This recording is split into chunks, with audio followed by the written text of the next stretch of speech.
If money goals feel fuzzy and never stick, this is for you. In the next few minutes, we'll turn one vague goal into a SMART plan. Specific, measurable, achievable, relevant, time-bound. Stay to the end for a one-page checklist. Educational only, not financial advice. Pause, hit sub, bell on, like it, share it, then game on. Welcome to the Deep Dive. We're here to unpack complex topics and give you the actionable insights you need, quickly. Today we're tackling something universal, the dream of financial security, and, well, the often frustrating reality. Oh yeah, that reality. It's like those classic kind of vague New Year's resolutions, isn't it? I'm gonna get rich this year, or, I really need to save more. Oh, sounds great, but what does it actually mean day to day? Pretty much nothing without a plan. Absolutely. I mean, I've definitely been there. You set these big, lofty goals, but they're so fuzzy they don't really demand anything specific from you. And then, shocker, it's March, and nothing's changed. And that lack of real concrete action, it has real consequences. You look at the data, like from the Federal Reserve, and you see it year after year. A really significant chunk of Americans, they still struggle to cover just a simple, unexpected $400 expense. That huge gap between wanting to save and, actually having savings. That's why we've got to stop just dreaming and really start defining. Okay, so that's our mission for this deep dive then. We're taking the SMART goal framework. Yeah. And yeah, you've probably heard of it. Right. But we wanted to turn it from just like an acronym you learned once into a practical system you can use for genuine financial progress. Exactly. We're going beyond just reciting the letters. We'll look at the real financial hurdle. Click subscribe, ring that bell, and stay until the very end. People face, depending on their age, their income, right across the U.S. And maybe most importantly, we'll dig into why even SMART goals often fizzle out by, say, February or March if you don't build the right support system around them. All right, let's get into it. We should probably quickly run through the letters first, just to set the stage. SMART, what does it stand for? Right, so S is for specific, M is measurable. And honestly, these first two, people sometimes get them, but often they're still a bit hesitant. Like afraid to commit to a real number or a hard deadline. You can't just say, I want to save money. No way. You need that clarity. So SMART version isn't vague. It's, I want to save $15,000 US. To buy a specific thing, like a 2023 Honda Civic, by a specific date, December 31st. Yeah. That's specific. And measurable is tied right into that. Yeah. You stop saying, I want less debt, which is, nice but not trackable. And you start saying, I want to reduce my $5,000 credit card debt, the one with the 24% interest, down to zero. Yeah. And I'm going to do it in the next 12 months. See? You need that number so you can actually track your progress and, frankly, celebrate the wins along the way. Okay. Specific, measurable. Got it. But I think the next one, A for achievable, is where things get really tricky for a lot of people. Oh, absolutely. This is the reality check letter. It forces you to look at your actual situation, not just your aspirations. We see this all the time, right? Someone brings home, say, $3,000 a month. Their essential expenses are $2,500, and they set a goal to save $1,000 a month. That's not ambitious. It's basically setting yourself up to fail and feel awful about it. Right. It just leads to frustration and makes you want to quit altogether. So a truly achievable goal has to acknowledge those constraints. Yeah. It might focus instead on things you can control, like, okay, I want to boost my income by 15% over the next year, and I'll do that by landing 3 new freelance gigs and making sure I actually ask for that salary review at work. That feels like a stretch, but, doable. Exactly. It's grounded in reality. And then that brings us to our relevant. This one is, I think, seriously underrated, especially when you consider how different financial priorities are at different stages of life. Your goal has to actually matter to you and fit your bigger picture. Yeah, like if you're juggling, say, 6 figures in student loans, maybe setting a SMART goal to buy Bitcoin is specific. Sure. Measurable, maybe. Time-bound. Okay. But is it relevant to your main financial challenge, which is getting out from under that high-interest debt? Probably not. Precisely. A relevant goal usually connects to core values like security or long-term well-being. Something like, I want to build up a 6-month emergency fund. Why? To make sure my family is financially secure if something unexpected happens. That's relevant because it directly supports a fundamental need or value. Makes sense. Yeah. And finally, time-bound. Pretty straightforward, right? No deadline, it's just a dream, not a goal. You got it. It creates urgency. I will start investing $100 every single month into an S&P 500 index fund. Good start. Starting in Q1 2024. That's the T. It forces you to actually take the action, open the account, set up the transfer, stop procrastinating. Okay, so we have SMART, specific, measurable, achievable, relevant, time-bound. Now, you mentioned relevance and how it changes. Let's dig into that, because a goal that's relevant for a 25-year-old looks totally different for someone nearing retirement. Exactly. The context is everything. Let's break it down maybe by generation, because the financial landscape shifts dramatically. Hit subscribe, turn on the bell, like the vid, and keep it rolling. For Gen Z and younger millennials, say, folks under 35, what are the big rocks? Often it's student debt, right? Or just getting started needing cash for a deposit on an apartment, maybe buying their first reliable used car. Their goals are often about just getting a foothold. So their SMART goals need to reflect that urgency, like tackling that debt head on. Right. Maybe something super specific like, I'm going to throw an extra $100 a month purely at my highest interest student loan. I'll do this for the next 18 months. The goal is to knock down the principal by $5,000 before I hit 30. See? It's focused. It's aggressive for maybe a tighter budget, but it's targeting that key pain point. Okay, then you move into mid-career. Let's say Gen X, roughly 36 to maybe 58. The focus shifts, right? Less about immediate survival, more about building long-term wealth. Totally. Now the conversations change. It's about things like buying a home, making sure you're getting that full 401k match at work, maybe starting 529 plans for kids' college funds.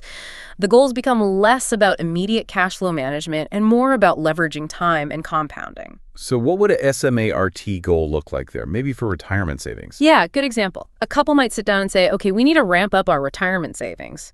The SMART goal could be, we will each increase our 401k contribution by 2% of our salary. Maybe that works out to, say, $150 extra per paycheck each. The target is to hit a combined 15% contribution rate for retirement, and we'll make this change effective with the first paycheck in Q4. It's strategic, measurable, time-bound. They're playing the long game. And then you get to the boomers or pre-retirees, maybe 59 plus. The game changes again. It's less about piling up money. And much more about protecting what you've built and making it last. Preservation and optimization become key. They're SMART goals. They're often about managing risk, like sequence of returns risk, which is huge near retirement, planning withdrawal strategies, and dealing with the big unknown healthcare costs. So a relevant goal might sound like, by the time I turn 65, I will shift 15% of my stock portfolio into less volatile bond funds. Why? To better align with my lower risk tolerance as I approach retirement. The generational breakdown makes Smash that subscribe, ring the bell, and stick around. Click out. Jays, more's coming. a lot of sense.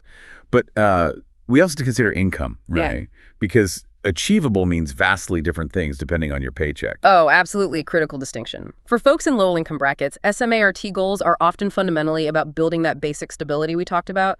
Often the most relevant goal is simply getting that initial emergency cushion, that $400, $500, maybe $1,000 buffer. And here, the achievable part needs to be front and center. You can't set a goal that feels impossible from day one. So what would that look like? It needs to be super practical. Yeah, really bite-sized. Like, okay, my goal is to save $500 for a starter emergency fund. Measurable, specific. How? I'm going to put aside $20 every single week. Achievable, hopefully. For how long? For 25 weeks. Time-bound. It might seem small, but achieving that goal builds momentum. And having that small cushion, research shows it dramatically cuts financial stress. It's a huge psychological win. Okay, that's crucial. Then you swing to the other end, high-income earners. You hear the term Henry's high earners, not rich yet. Right. And often their struggle isn't finding $20. It's the opposite. It's preventing lifestyle creep. Their income goes up, but somehow their spending manages to go up just as fast or faster. So their goals aren't usually about basic savings, but more about smart management of their wealth. Things like tax efficiency, diversification, maybe estate planning. So if they're thinking about diversification, getting away from maybe too much tech stock risk. Exactly. They might use SMART tactically. A goal could be, I need to reduce my portfolio's concentration risk. Okay, how? I will allocate 10% of my portfolio value into real estate investment trusts, or REITs. Specific, measurable action. I'll do this over the next 6 months, time-bound. Why? To diversify and maybe capture some tax-advantaged income. relevant to protecting and growing their significant assets. Wow. Okay, so we've laid out this really detailed SMART map, customized for different life stages, different incomes. It sounds pretty foolproof. So why? Why do we still hear constantly and see the stats that so many financial goals just crash and burn by springtime? What's going wrong? Yeah, that is the million-dollar question, isn't it? And look, the framework itself, SMART, it's logically sound. The problem usually isn't the map itself. It's us humans trying to follow it and the messy reality of life. There are critiques, like from places like MIT Sloan, suggesting maybe SMART can sometimes be too rigid. Too rigid. That sounds counterintuitive. Isn't structure good? It usually is, but think about it. The world isn't static.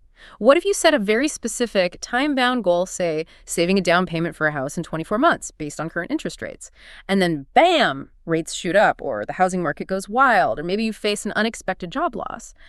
Suddenly, that achievable goal feels completely unachievable. If the framework feels too rigid, people don't adapt. They just quit.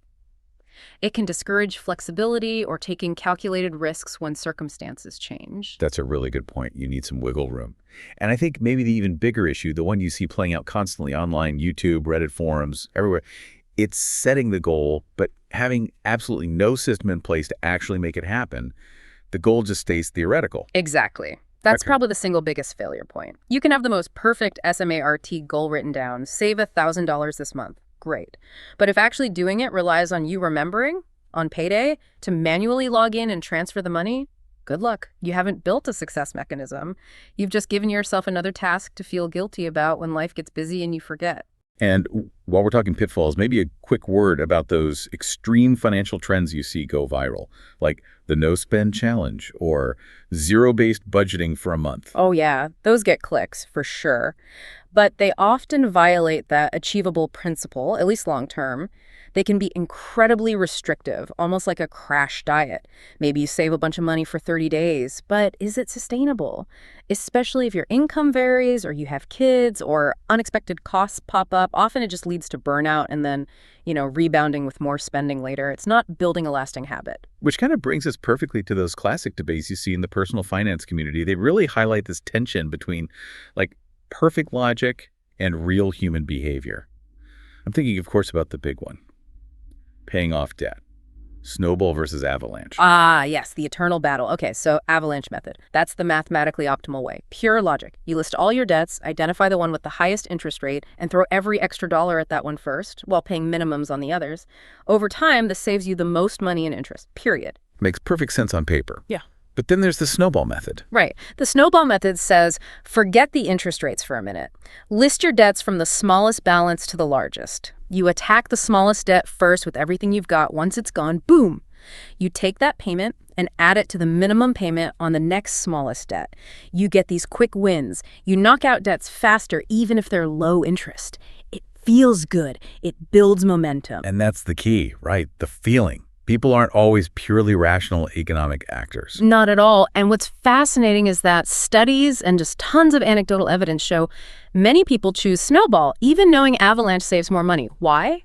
Because those quick psychological victories keep them motivated over the long haul, which might take years. So when you're setting your SMART debt reduction goal, you have to be honest with yourself. What's more important to you right now, maximum mathematical efficiency, or the behavioral boost that keeps you in the game? Such a great illustration. And another one is the emergency fund size debate. Is it 3 months of expenses? 6 months? Some people say 12 months now. Endless debate. And the truly SMART answer, going back to relevant, is it depends entirely on you. Do you have a super stable job with a pension? Maybe 3-6 months feels comfortable? Are you a freelancer or in a volatile industry or the sole earner? Maybe 9 months or even 12 months of expenses feels more relevant to your need for security. There's no single magic number. It has to fit your specific life. Okay, so SMART is the map, but it can be rigid, and people often fail in the execution.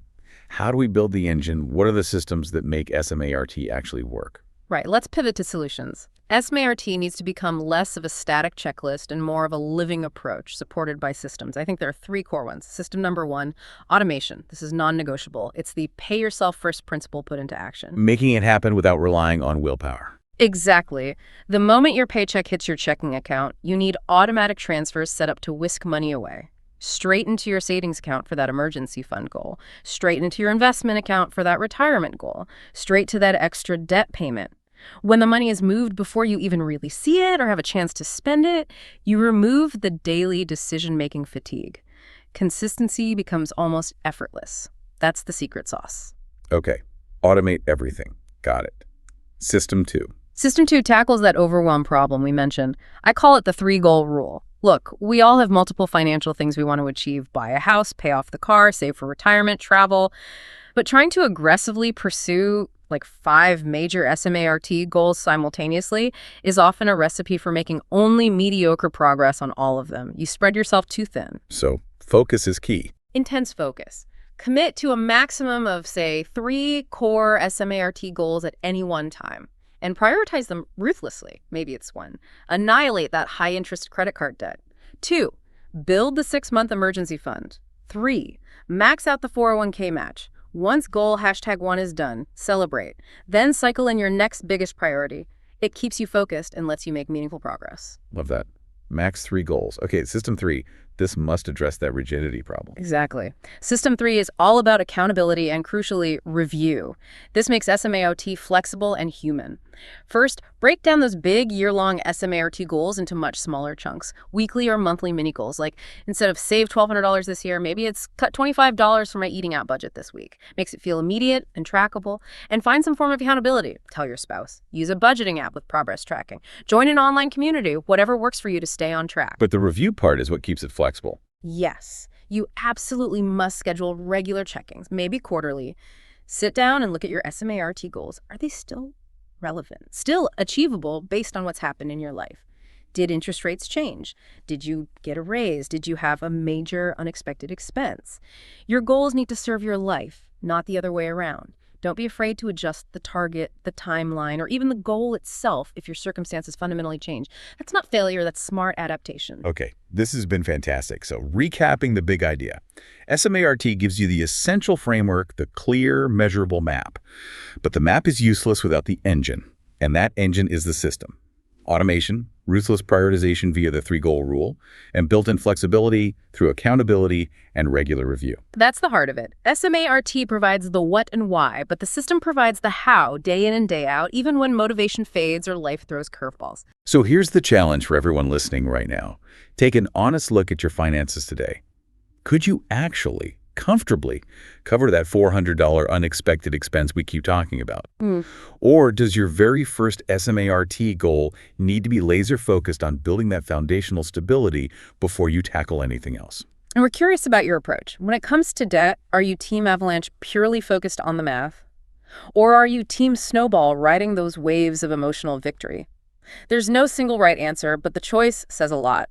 Share your current #1 specific and measurable financial goal in the comments below. Let's see what everyone's working on. Yeah, let us know. And we'll catch you on the next deep dive.